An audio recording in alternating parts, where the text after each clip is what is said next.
Welcome to this SC-100 Microsoft Cybersecurity Architect study guide.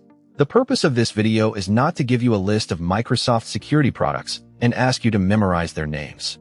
SC-100 is an architect-level exam, so the real skill is understanding a business or technical requirement and mapping that requirement to the right security capability.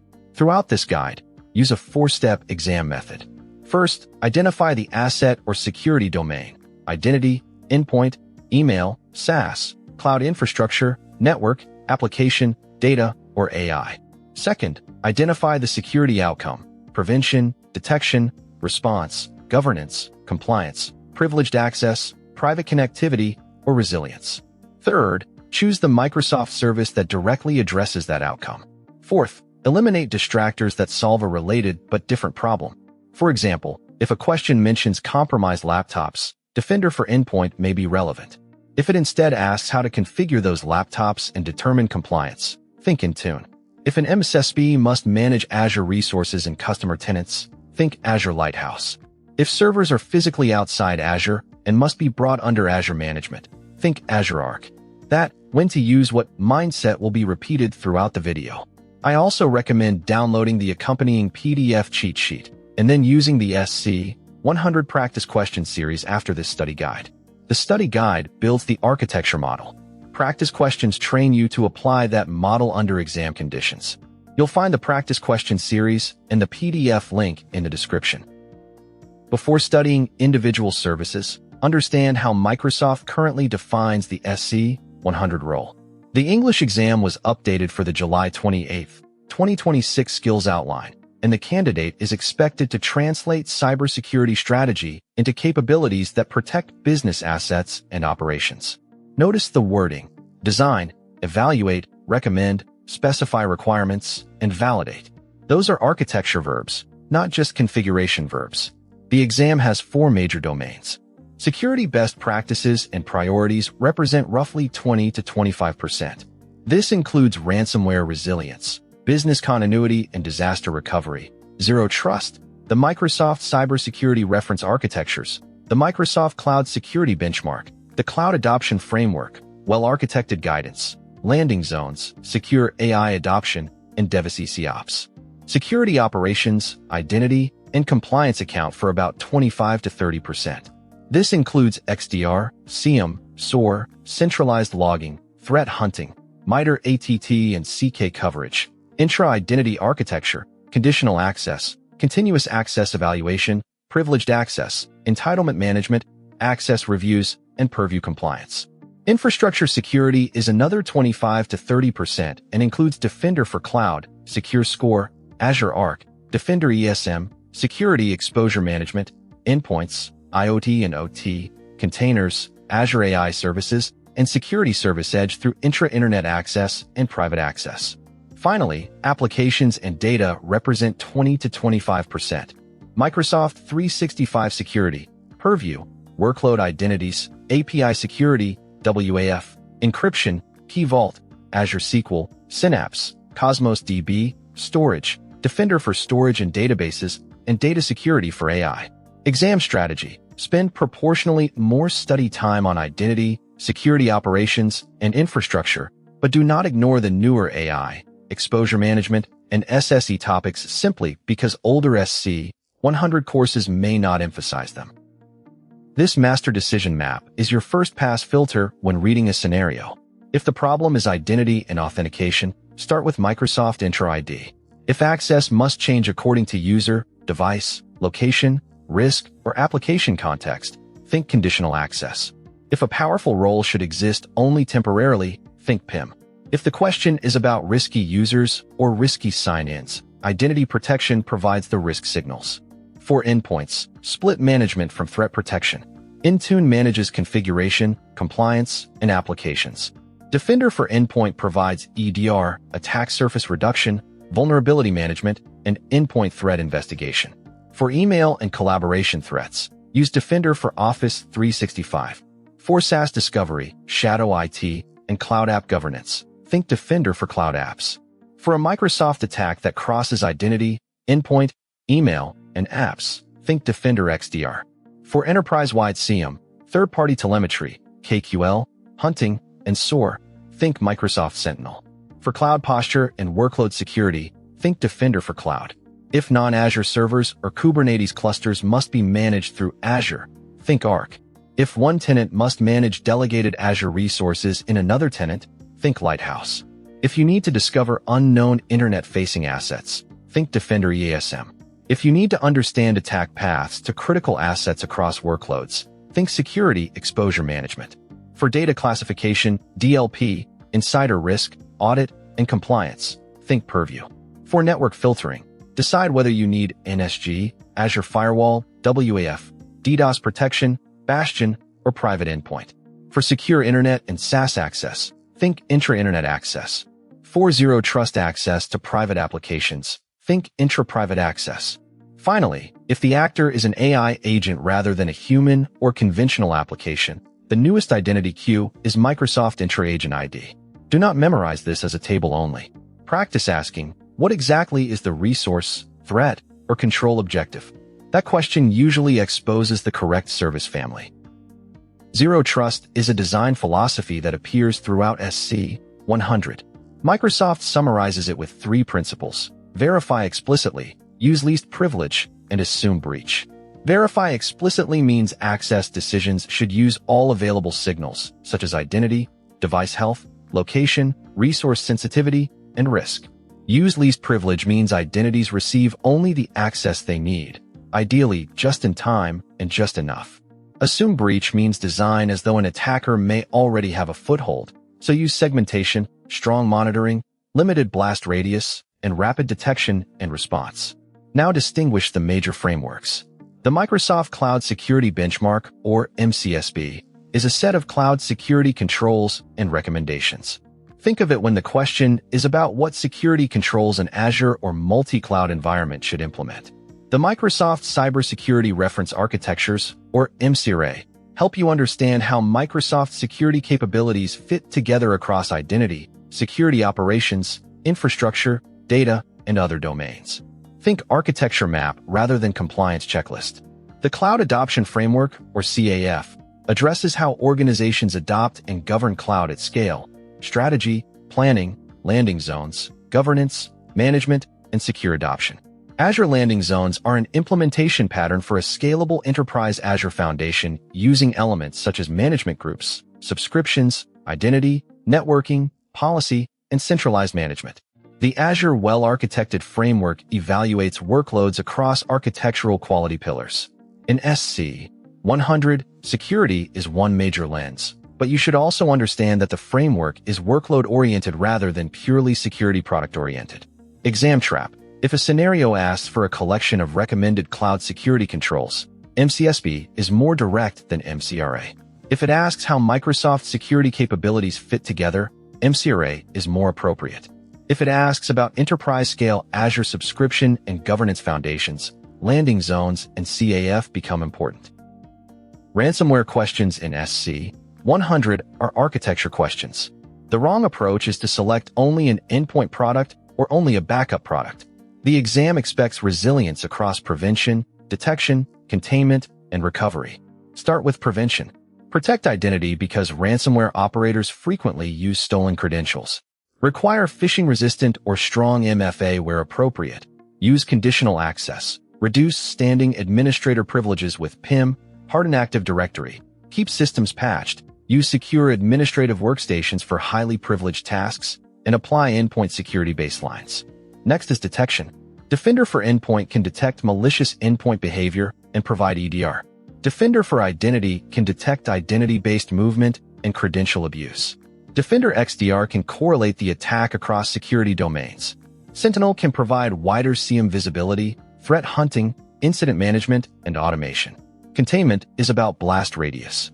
Use network segmentation, least privilege, rapid identity revocation, endpoint isolation where appropriate, and incident response workflows. Assume that if one device or identity is compromised, the architecture should prevent the attacker from easily reaching backups, domain controllers, production databases, and privilege management systems. Recovery must be designed before the attack. BCDR should include secure backup and restore for hybrid and multi-cloud environments. Protect backup administration with separate privileges and strong identity controls. Test restoration procedures. A backup is not useful if the organization cannot restore critical services within business recovery objectives. Exam queue. When the question asks for a ransomware strategy, choose a layered design. If two options both contain backup, prefer the one that also protects privileged access, identities, endpoints, and recovery paths. The PDF cheat sheet linked with the video is useful here because ransomware questions often combine several topics that appear separately elsewhere in the exam. We now enter security operations. Before choosing a product, identify what the SOC actually needs.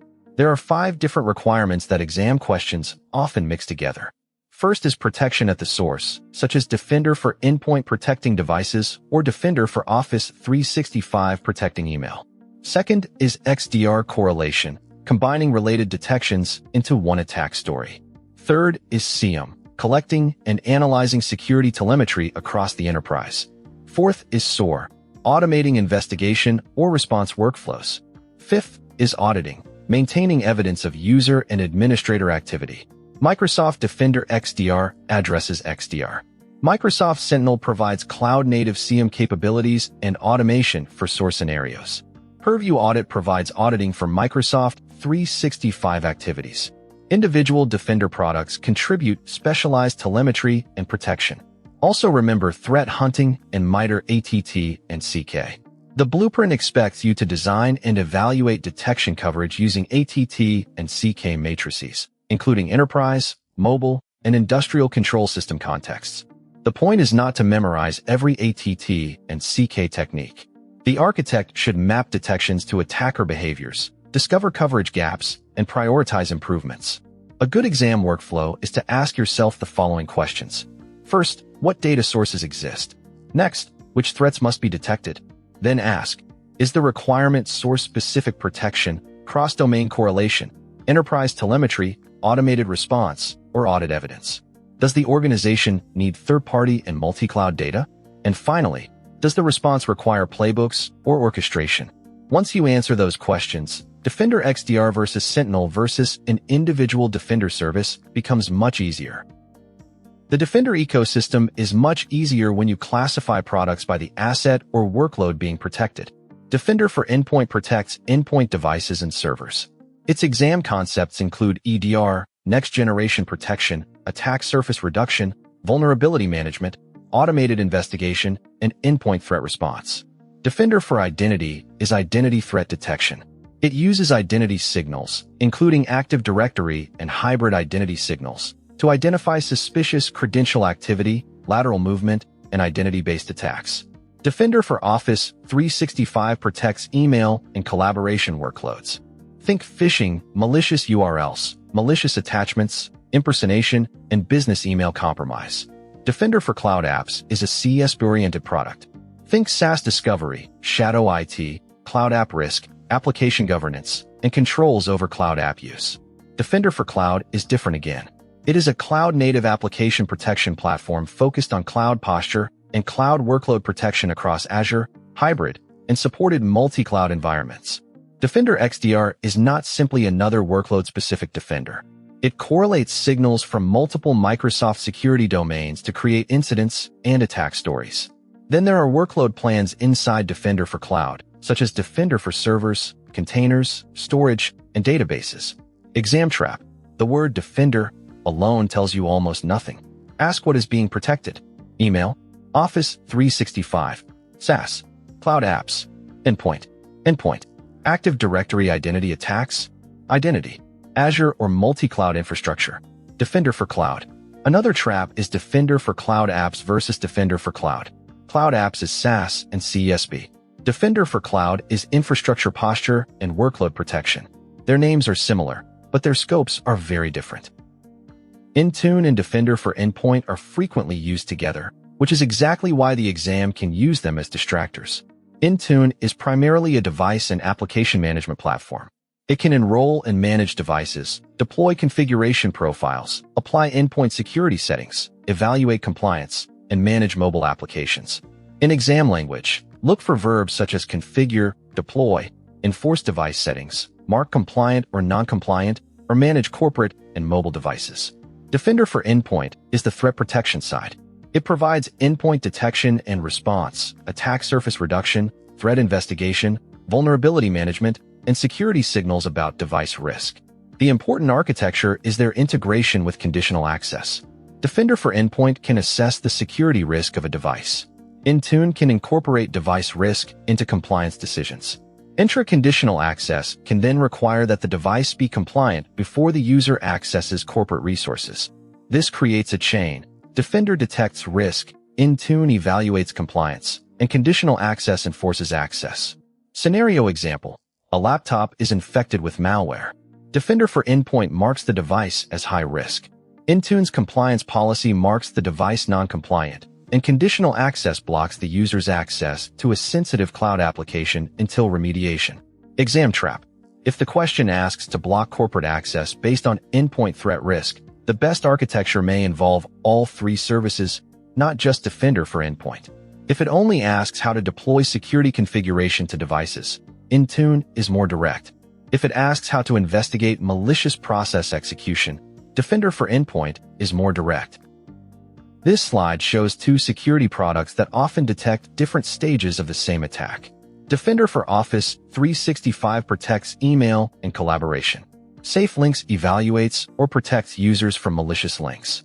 Safe Attachments analyzes suspicious attachments. Anti-phishing and impersonation protection help protect against credential theft and business email compromise.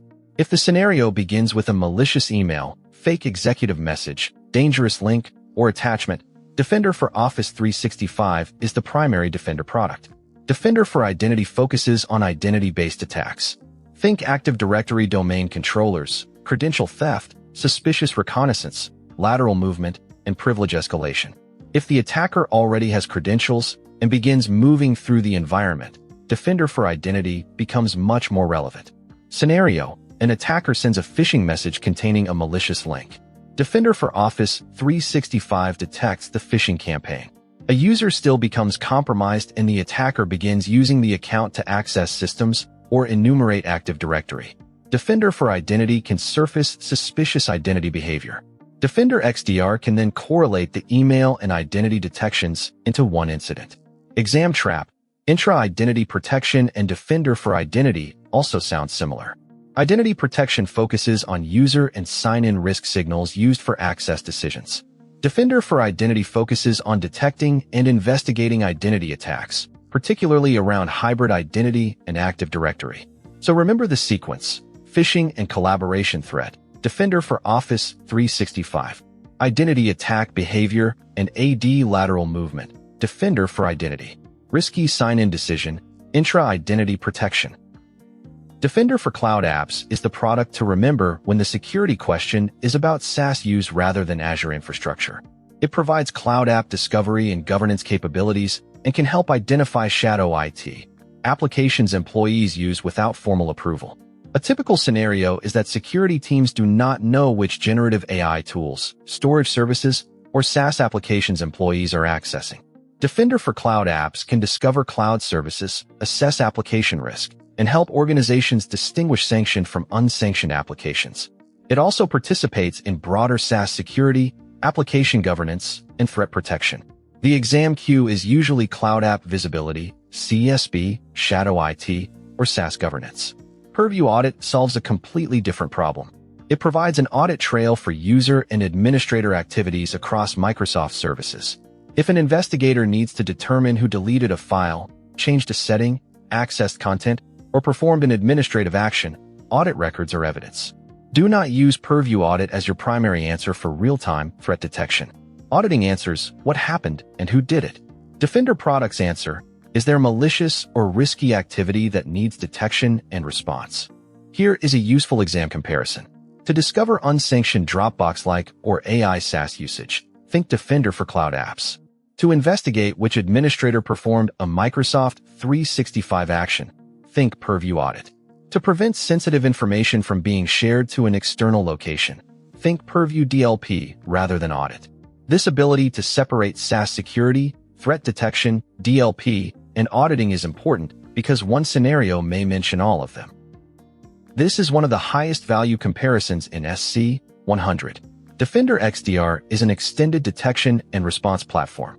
Its strength is correlating security signals across Microsoft domains such as endpoints, identities, email, applications, and cloud-related security data available in the Defender experience.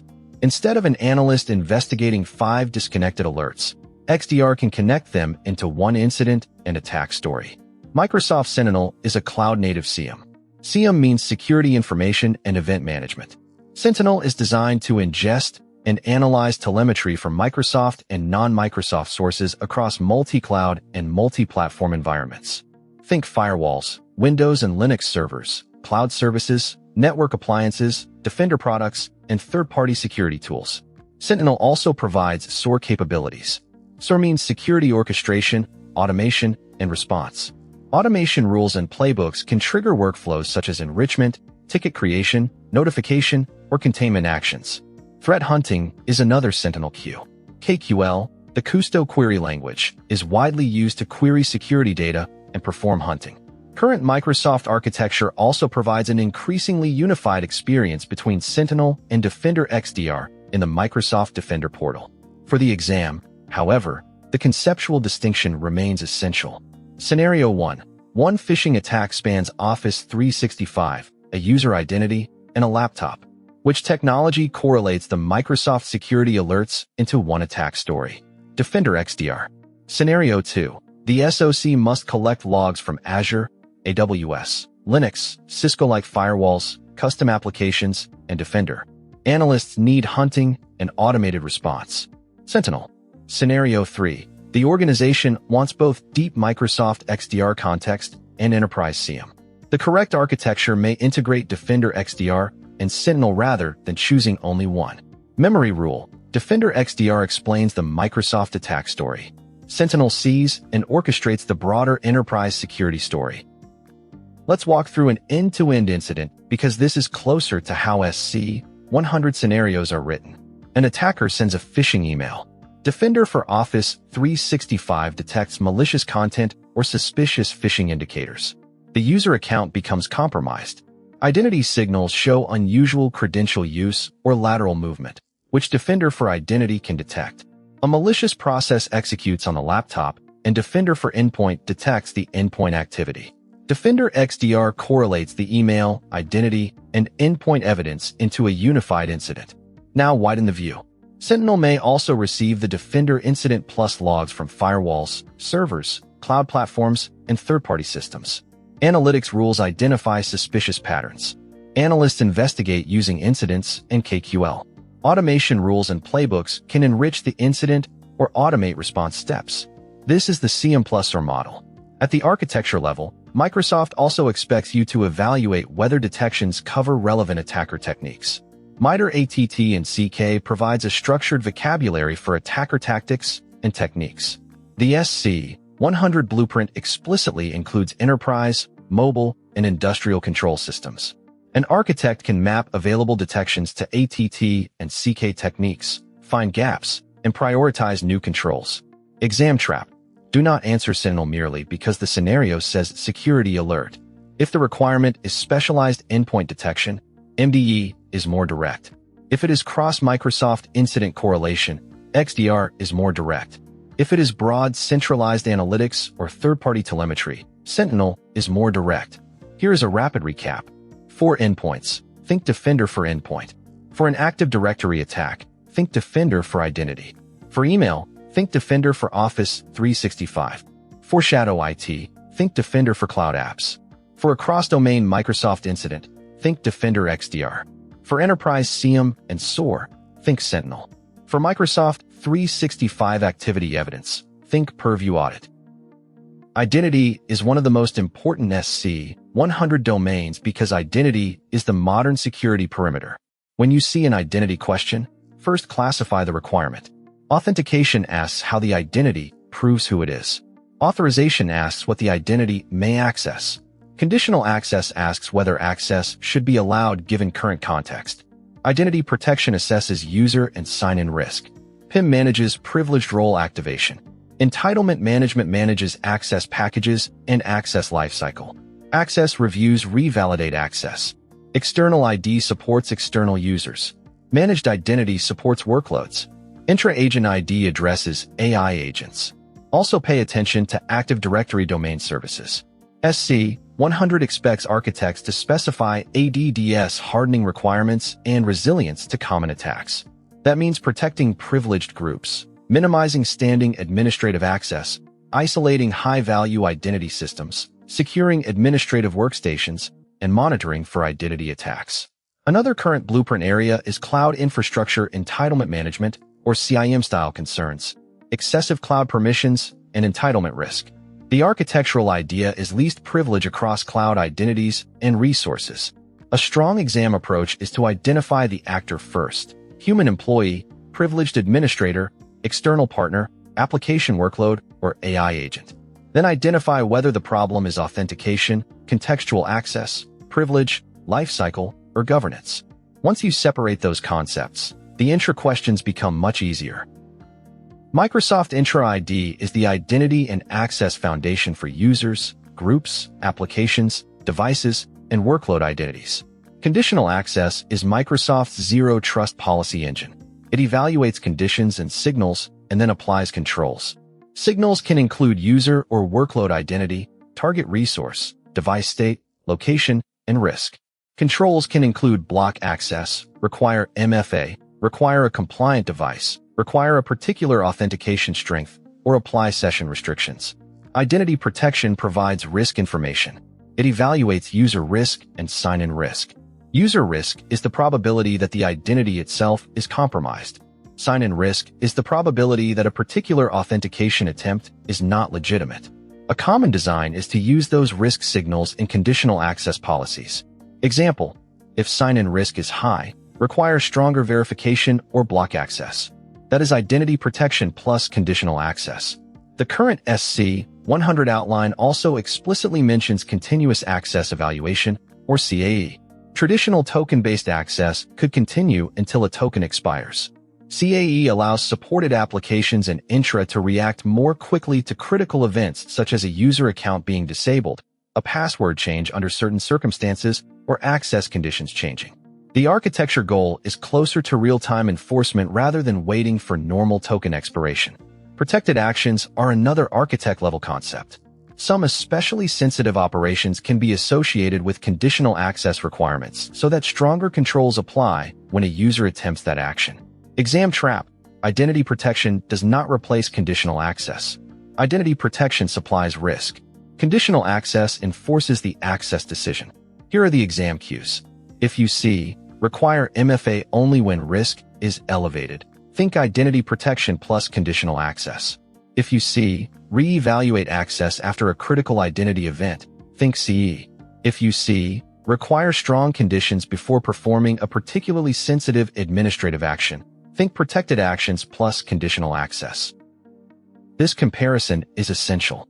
Conditional access operates at authentication and resource access time. It asks, under these conditions, may this identity access this resource, and what requirements must be satisfied? PIM, Privileged Identity Management, focuses on privileged roles. It asks, should this identity have the privileged role active now? Imagine an administrator who is eligible for the global administrator role, but normally has no active global administrator permissions. When work is required, the administrator activates the role through PIM. The activation can require MFA, justification, approval, and a limited duration. After the activation period ends, the elevated privilege is removed. Conditional access can still apply during that same session. For example, the admin may have to use a compliant device, a stronger authentication method, or an approved location. So these services are complementary. Exam scenario: administrators must not retain standing privileged access. They should activate the role for a maximum of 1 hour after approval. The primary answer is PIM. Scenario: administrators must be blocked when signing in from unmanaged devices. Conditional access. Scenario: when an admin activates a privileged role, require MFA and ensure the session meets security requirements. PIM can govern activation requirements, and conditional access can provide contextual access controls. Read the wording carefully. Also remember the enterprise access model concept in the blueprint. Privileged administration should be separated from normal productivity use, and highly privileged tasks may require hardened or privileged access workstations. The architecture should reduce credential theft and prevent a compromised everyday device from becoming the path to tenant-wide administration. Memory rule. Conditional access controls the doorway. PIM controls when the privileged badge is active. Think of these as three different lifecycle problems. PIM is privilege activation. It is most closely associated with administrative roles and just-in-time access. A person can be eligible for a role without always having the active permissions. Entitlement management is access packaging and lifecycle automation. An access package can bundle resources such as groups and teams, applications, SharePoint sites, and other access. It can include request policies, approval, expiration, and reviews. This is very useful for project teams, contractors, and external collaborators. Example: a vendor engineer joins Project Alpha and needs a Teams group, a SharePoint site, and access to one application for 90 days. An access package can provide that governed bundle. When the assignment expires, access can be removed automatically. Access reviews answer a different question. Should an existing assignment continue?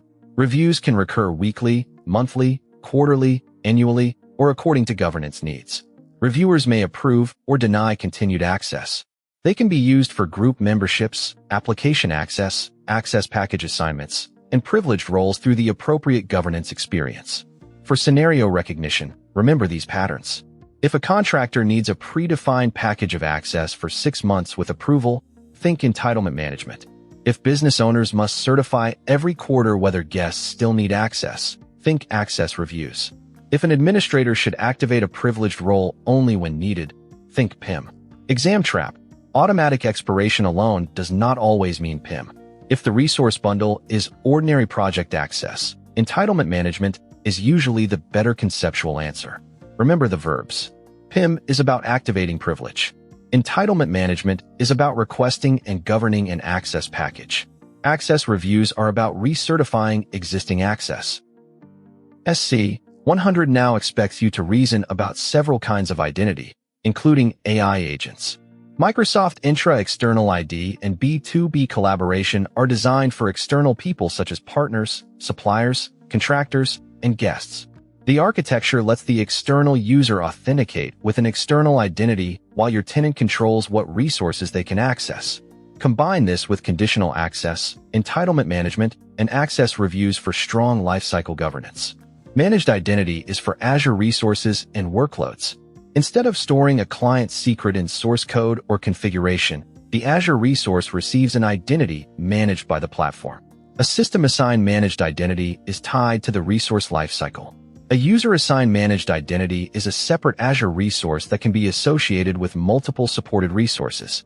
Permissions are then granted, commonly through Azure RBAC, to the target resource. Microsoft Entra Agent ID is an identity and security framework for AI agents.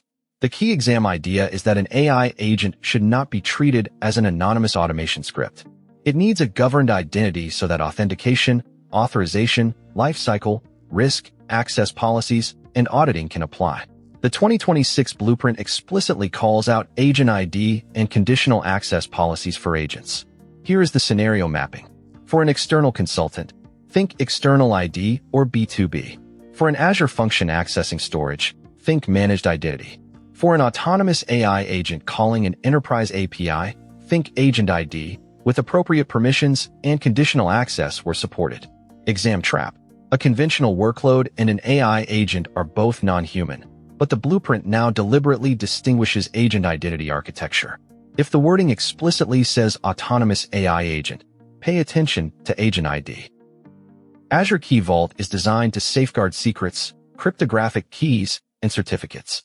A secret might be an API key or connection credential.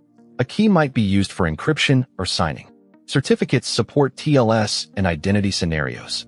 The architectural principle is to keep these sensitive values out of application code, source repositories, and local configuration files. Managed identity is often the best authentication pattern for an Azure workload accessing Key Vault. The workload authenticates using its platform-managed identity. Key Vault access is authorized through a permissions model, such as Azure RBAC. This removes the bootstrap problem of storing a password just to retrieve another password. Now distinguish identity administration from Azure Resource Administration. Microsoft Entra roles govern directory and identity capabilities.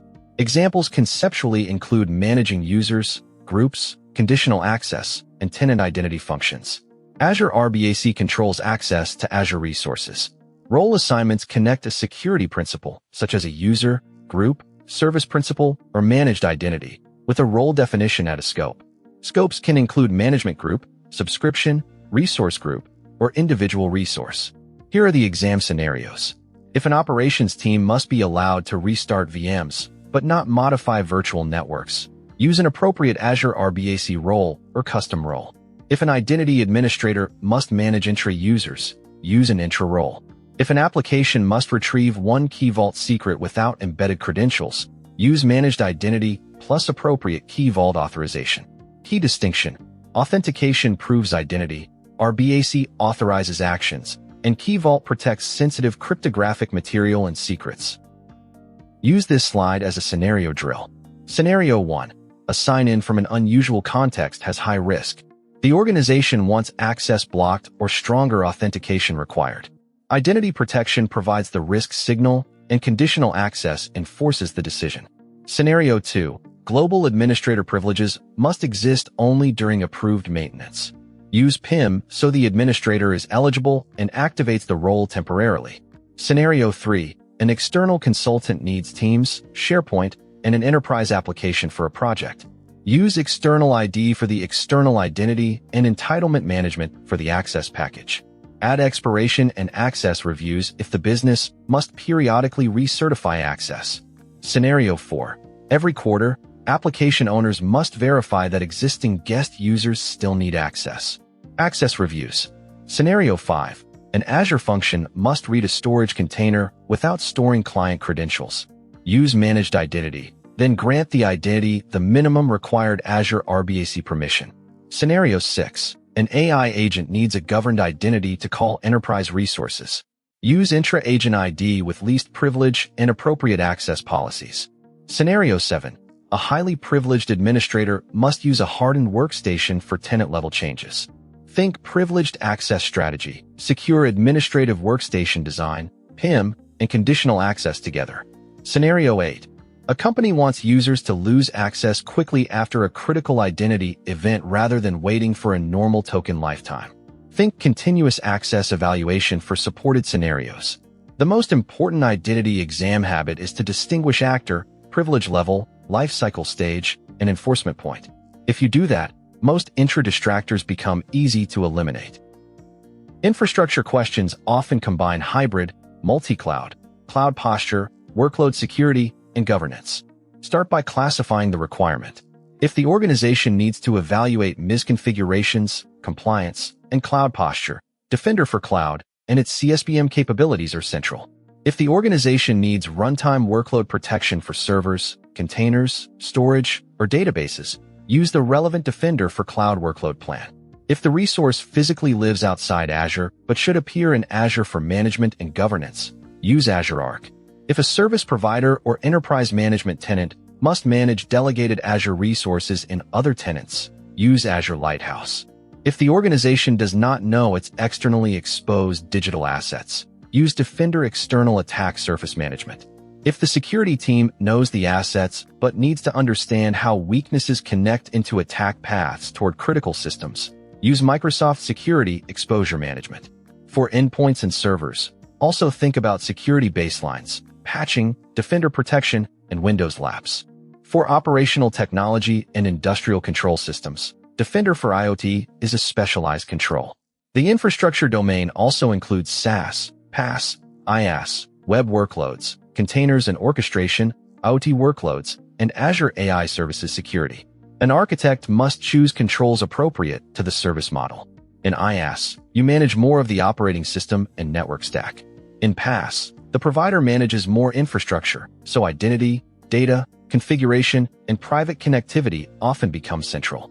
In SaaS, focus more on identity, configuration, data governance, and app-level controls. Keep shared responsibility in mind, even when it is not explicitly stated. Microsoft Defender for Cloud is a cloud-native application protection platform, or NAP, that brings together cloud security posture and workload protection. Cloud Security Posture Management, CSPM, evaluates the environment for misconfigurations, vulnerabilities, compliance issues, excessive exposure, and other weaknesses. Foundational posture capabilities provide baseline posture management, while advanced Defender CSPM capabilities add richer risk prioritization, attack path analysis, and other advanced features. Cloud Workload Protection is the runtime and threat protection side. Defender for Servers protects server workloads and can include vulnerability assessment. Defender for Containers protects container and Kubernetes environments. Defender for Storage addresses storage threats. Defender for Databases addresses database threat protection.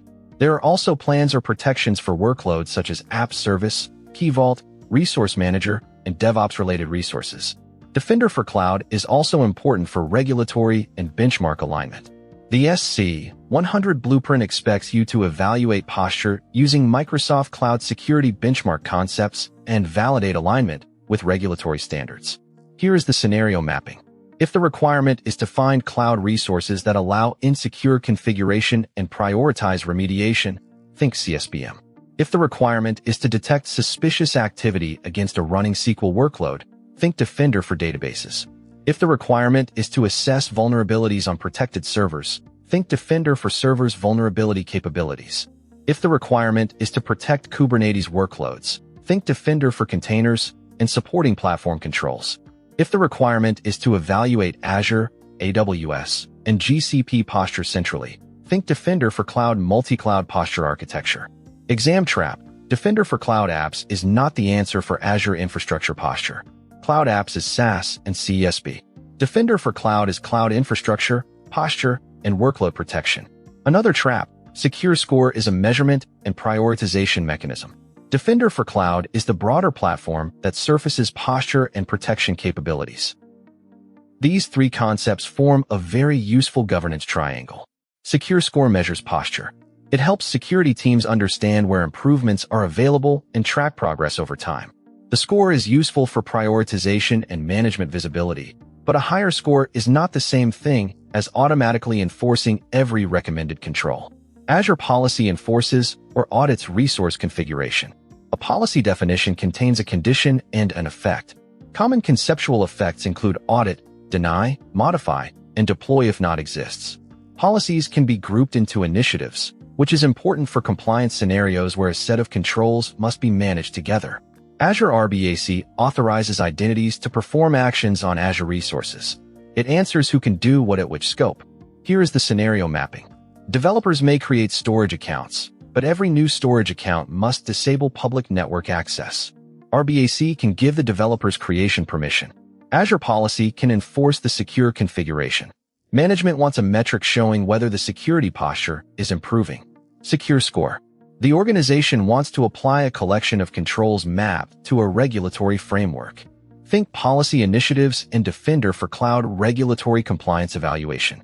Exam trap: policy cannot replace RBAC. Denying an insecure resource configuration is different from determining whether a user has permission to create the resource at all.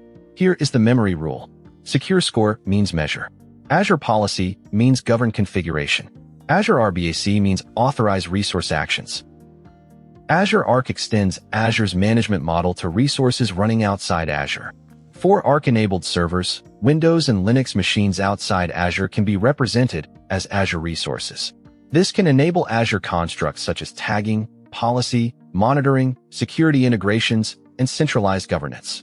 Arc-enabled Kubernetes lets organizations attach Kubernetes clusters running in other clouds, on-premises, or at the edge so they can be managed through Azure control plane capabilities.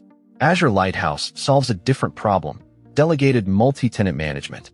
A managed service provider can manage resources in customer tenants without requiring every operator to switch into separate customer identities in the traditional way. Enterprise organizations can also use Lighthouse for management across multiple internal tenants. The two services can work together. Imagine an MSSP managing a customer's on-premises Linux servers. Azure Arc connects those servers into the customer's Azure subscription. Azure Lighthouse gives the MSSP delegated management access to the customer's Azure resources, including the ARC-enabled servers. Here are the exam scenarios. If you need to manage on-premises servers with Azure policy, think ARC. If you need to manage Kubernetes running in another cloud using Azure, think ARC-enabled Kubernetes. If an MSSP must manage Sentinel and Azure resources for 20 customer tenants, think Lighthouse. If an MSSP must manage customers' non-Azure servers through Azure, think ARC plus Lighthouse. Here is the memory trick. ARC answers where the resource runs.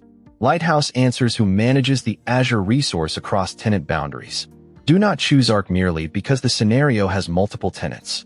Do not choose Lighthouse merely because resources are on-premises. Identify the actual boundary being solved.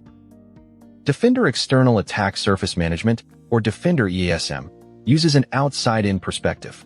Organizations often own assets they do not realize are exposed: forgotten websites, old subdomains, public IP addresses, cloud services created by separate teams, expired infrastructure, or vendor-connected assets. EASM continuously discovers and maps the digital attack surface from an external viewpoint. The question it answers is, what does our organization look like to an attacker on the internet? Defender for Cloud starts from connected cloud environments. It evaluates known resources for posture, compliance, vulnerabilities, and workload threats. Its perspective is the managed cloud estate rather than unknown external discovery. Scenario 1. After an acquisition, the security team needs to identify unknown public domains and internet-facing assets that belong to the acquired company. Defender EASM. Scenario 2. The team knows its Azure, AWS, and GCP subscriptions and wants posture recommendations and workload protection. Defender for Cloud. Scenario 3. The organization wants to find externally exposed assets and then prioritize exposure using broader attack path context. EASM can feed exposure insight into a wider exposure management strategy. Exam trap. Attack surface does not always mean EASM. If the scenario is specifically attack surface reduction on endpoints, that can point to Defender for Endpoint. If it is external digital asset discovery, EASM is the stronger cue. Here is the memory rule. If the assets are unknown and internet visible, think EASM. If the assets are known and cloud managed, think Defender for Cloud. Microsoft Security Exposure Management focuses on exposure risk across assets and workloads. One of its most important concepts is attack paths. An attack path connects an entry point or weakness through a series of relationships and techniques to a critical asset. For example, a vulnerable endpoint may expose credentials. Those credentials may have cloud permissions, and those permissions may allow access to a critical database. Exposure management can help identify choke points, nodes where multiple attack paths intersect. Fixing one choke point may reduce several attack paths at once. It also helps security teams think about blast radius and business-critical assets rather than treating every vulnerability as equal. Secure Score is different. Secure Score provides posture measurement and recommendations. It is useful for tracking improvement and prioritizing hygiene, but it does not by itself express the complete graph of how an attacker can chain weaknesses across endpoints, identities, and cloud resources. Current Microsoft architecture also has cloud-focused attack path analysis inside Defender for Cloud and broader cross-workload attack paths in security exposure management. For SC-100, focus on the design intent rather than portal placement. Here is the scenario mapping. If the company has 5,000 findings and wants to identify which weaknesses form exploitable paths to crown jewel systems, think exposure management. If the CISO wants a measurable posture metric and improvement recommendations, think Secure Score. If the cloud security team needs cloud posture plus cloud attack path analysis, Defender CSPM capabilities can be relevant. Here is the memory rule. Score asks, how strong is our posture? Exposure asks, how could an attacker actually get from here to what matters? Some infrastructure topics are easy to overlook, but are explicitly relevant to the blueprint. Defender for IoT is designed for IoT, operational technology, and industrial control system environments. Think PLCs, SCADA systems, industrial sensors, manufacturing networks, and specialized embedded devices. Traditional endpoint agents may not be appropriate for many OT devices, so network-based and agentless monitoring is important. The exam also references MITRE ATT and CK for industrial control systems, which reinforces the need to evaluate detection coverage for OT-specific attacker behavior rather than treating a factory network exactly like a laptop fleet. Windows Labs, the local administrator password solution, addresses the risk of shared local administrator passwords. It manages unique local admin passwords and rotates them. This reduces lateral movement opportunities where the same local password would otherwise work on many machines. Endpoint and server baselines matter too. A baseline defines hardened configuration expectations such as disabling unnecessary services, enforcing secure authentication, enabling appropriate endpoint protection, and keeping systems patched. Now place these into the hybrid architecture. Arc brings non-Azure machines and Kubernetes under Azure management. Defender for Cloud evaluates posture and protects workloads. Defender for Endpoint can protect supported servers and clients. Defender for IoT specializes in OT and ICS. Sentinel centralizes security analytics. Lighthouse enables cross-tenant management. Here are the exam cues. For a factory PLC network, think Defender for IoT. For unique, rotated local administrator passwords, think LAPS. For consistent governance of non-Azure servers, think Arc plus Azure Governance.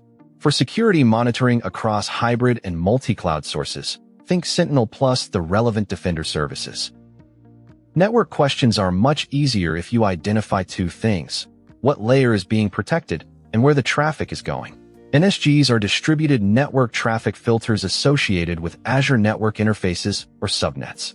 Azure Firewall is centralized managed network security for virtual networks and can provide network and application filtering. WAF protects web applications at layer 7, especially HTTP and HTTPS attacks such as SQL injection and cross-site scripting. Azure DDoS protection addresses network layer denial of service attacks against public-facing resources. Azure Bastion provides secure administrative RDP and SSH access to Azure VMs without exposing those VMs directly through public IP addresses. Private Endpoint gives an Azure PaaS service a private IP in your virtual network. Then there is Microsoft Security Service Edge through Global Secure Access. Entra Internet Access is for Internet, SaaS, and Microsoft Service Access. Entra Private Access is for private applications and resources using a zero-trust network access model.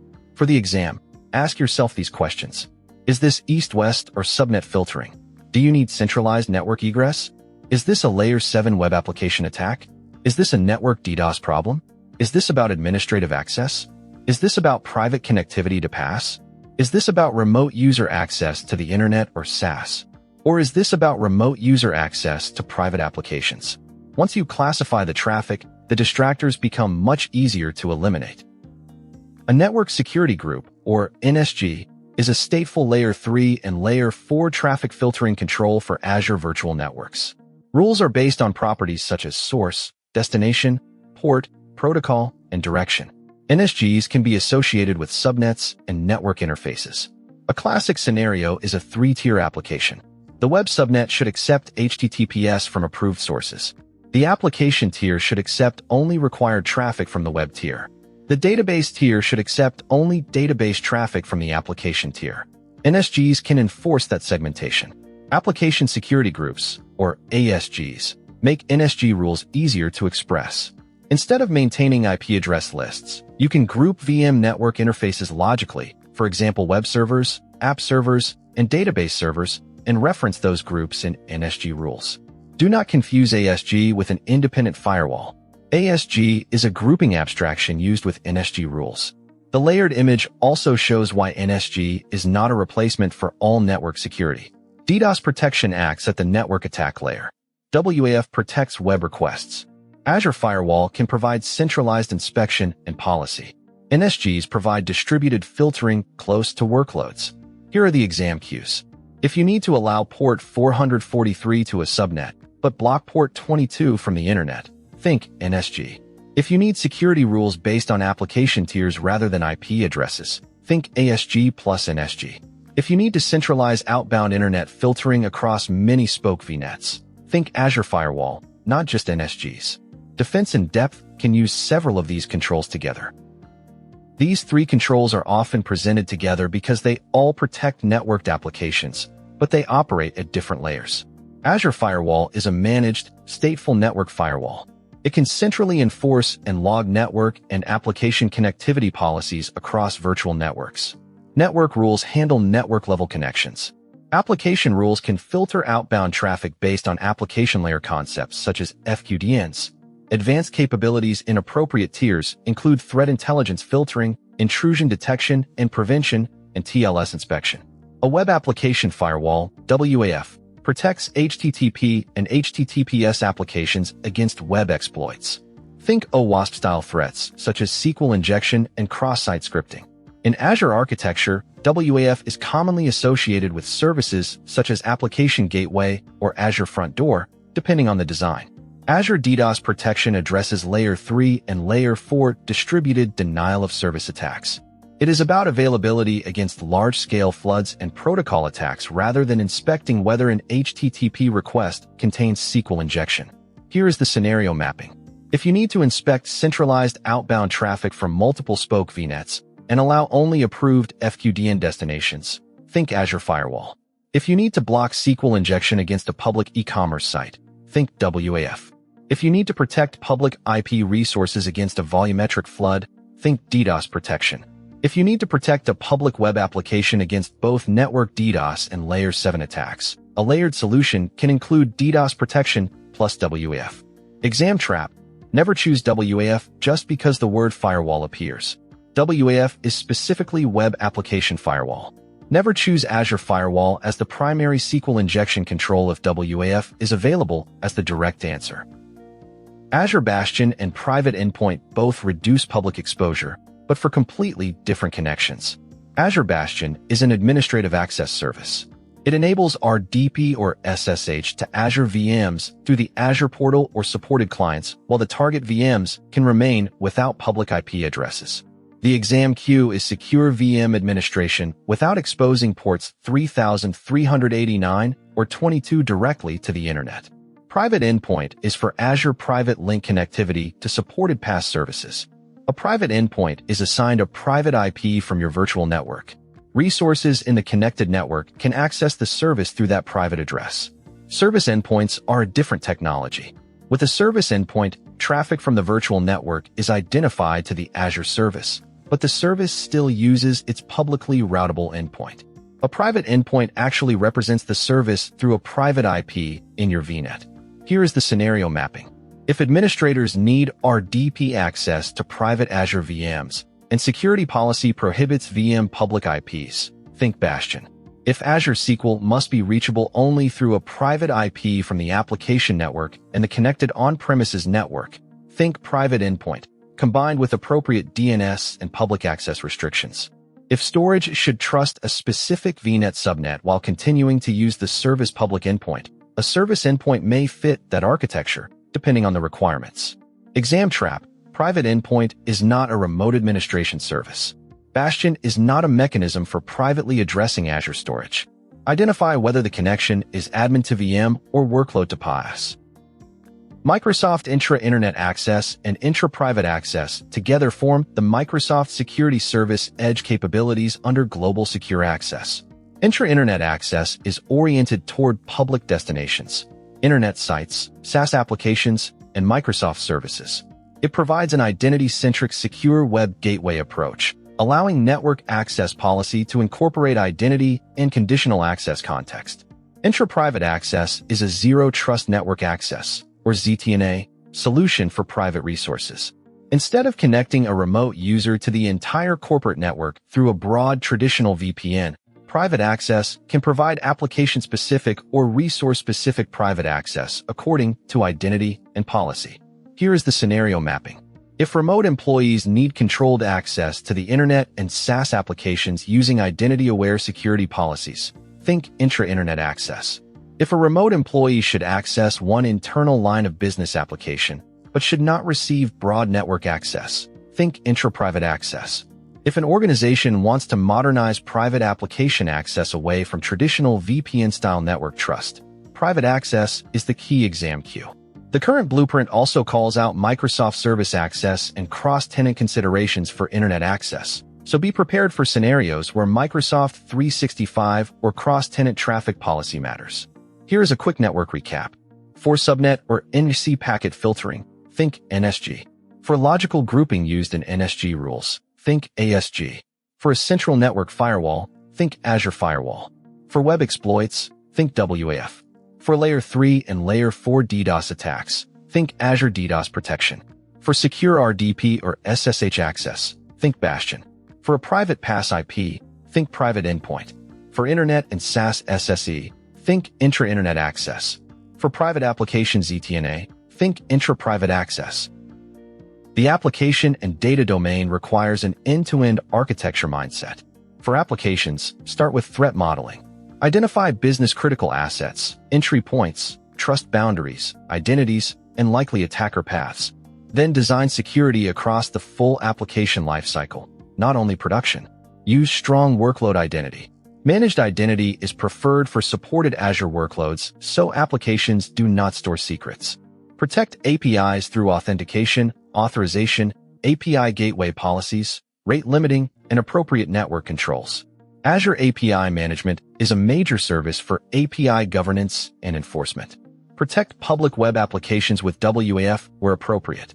Protect backend PaaS services with private connectivity when the business requires isolation from public access. For data, start with discovery and classification. Then enforce access control and DLP. Apply encryption at rest and in transit.